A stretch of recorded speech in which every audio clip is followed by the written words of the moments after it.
Welcome back to Basic General Knowledge Voice Podcast. Today, let's tackle some of those confusing questions we all wonder about. You know what's interesting? The age-old question about the chicken and the egg actually has a scientific answer. Really? I always thought that was just meant to be a paradox with no real answer. Well, evolutionary biology tells us the egg came first.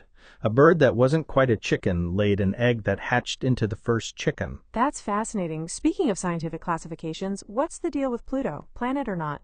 Oh, poor Pluto. It got demoted to dwarf planet status in 2006. Apparently, it didn't meet all the criteria set by the International Astronomical Union. And here's another one that always gets me. Why is the sky blue? That's actually pretty cool. It's all about how molecules in our atmosphere scatter sunlight. Blue light gets scattered more because it travels in shorter waves. You know what question really messes with my mind? If a tree falls in the forest and no one's around to hear it? That's both a scientific and philosophical question. Technically, it creates vibrations in the air, but whether that counts as sound without someone to perceive it. Right.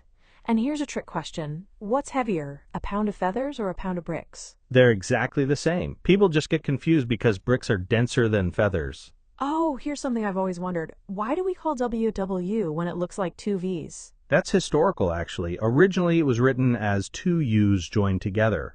The name stuck even though modern typography makes it look more like V's. And why do round pizzas come in square boxes? That's always bothered me. It's actually pretty practical. Green square boxes are cheaper to make and easier to store. Plus, they stack better. One last question. Why do we say a pair of pants when it's just one piece of clothing? That's another historical thing.